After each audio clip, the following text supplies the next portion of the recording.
Welcome back to somebody on the rest of it and another edition of AEW Collision Out of 10, and we're still in the fallout period from Double or Nothing, but with Forbidden Door soon coming up at the end of the month. AEW is already setting up matches for that card, and we had a stacked show this week, and it's just Collision this week, no Rampage on a Saturday or a Wednesday for what felt like the first time in forever. But we kick things off with FTR coming to the ring, Dax Harwood sporting a cast on his left hand and bandages from Anakin Arena. After they bowed to the Elite side, we got a video showing Jack Perry reacting after being set on fire at Double or Nothing, and yeah, it seems like that feud's going to continue, and I don't think anyone can be opposed to that. Just natural rivals and still going for it. When we got backstage arena, Strong made his entrance for his match against Lio Rush. Great to see him back in AEW, by the way, so talented, and hopefully he can have a decent run. The Messiah of the Backbreaker quickly neutralised Leo's speed and beat him down in the corner. Strong did a great job showing his frustrations after losing to Ospreay, and yeah, Leo had an outside battle with outside interference. The match had a lot of energy, and Strong gave a chance to look dominant. It wasn't squash, so Leo looked like a valid competitor despite losing in the end, and I thought it was a really good match to kick off the show. Great to see Lio Rush back in AEW, 7 out of 10. Before it's time for Garcia and Shibata against the Workhorsemen, and yeah, Garcia was out first, and Henry was made the mistake of trying to outkick Shibata, paid for it when the wrestler took him down with a PK. Jake went down at ringside with what appeared to be a knee injury. The doctors checked him out while Henry took him over in the ring. After a break, Jake appeared to have recovered a bit and got in some offense, but you could tell his leg was still an issue. It was a real injury, and let's hope he's alright. If he was selling, it was pretty brilliant though.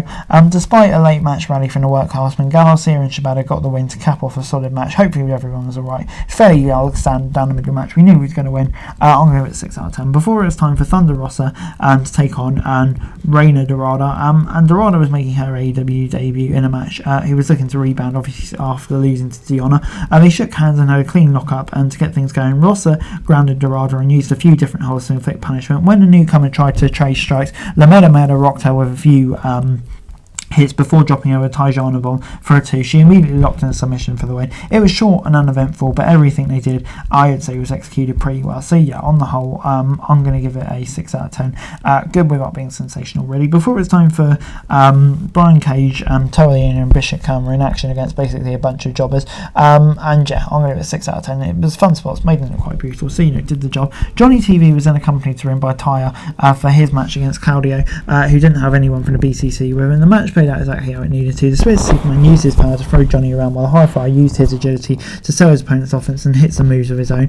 Valkyrie helped distract Casanova so her husband could hit a low blow, but it wasn't enough to get annoying. They continued to have a competitive fight for a commercial break, but Valkyrie kept trying to insert himself, even after several interference, and the former champ got the victory. There was a bit too much interference, but for most of what we saw was enjoyable, and yeah, like I say, went the exact way it needed to, 7 out of 10. Before we got Shane Taylor Promotions against the West Coast Rocking Co. Taylor and Moriarty against Royce Isaacs and Jorel Nelson. It was the first appearance for the Wrecking Crew, but not their first radio. They've been wrestling together since 2018 and held titles such as Defy. Even though they were a bit more recognisable than most enhancement talents, they kind of stood no chance. They were kind of treated as jobbers in a way. The bout was not booked as a dominant performance, but yeah, it wasn't exactly impressive. It wasn't completely one-sided, but we got the action we needed. Taylor got the win, and Anthony Ogogo hit a cheap shot, so just building them up in a way. But yeah, it's pretty easy match to call, 5 out of 10. Before it's time for Will Ospreay against Kyle O'Reilly for the International Championship.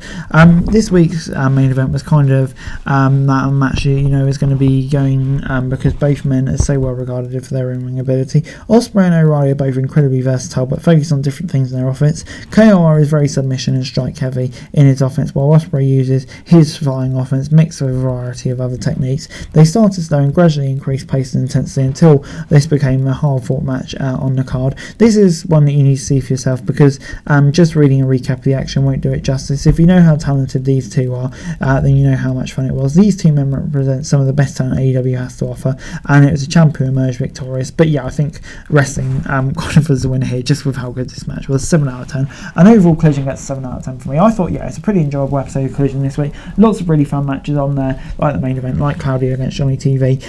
So yeah, on the whole, just a really enjoyable show, I would say, this week. Gets 7 out of 10. I think AEW's kind of starting to build up nicely to Forbidden Door, coming off the back of Double or Nothing. Hey guys, that's it for this video. Thanks very much for watching. Remember to like, share, subscribe, follow us on our socials, link in the description below for daily wrestling news, meme and content. Subscribe to our other channels on screen right now, that'd be greatly appreciated. Thanks very much for watching. Peace out.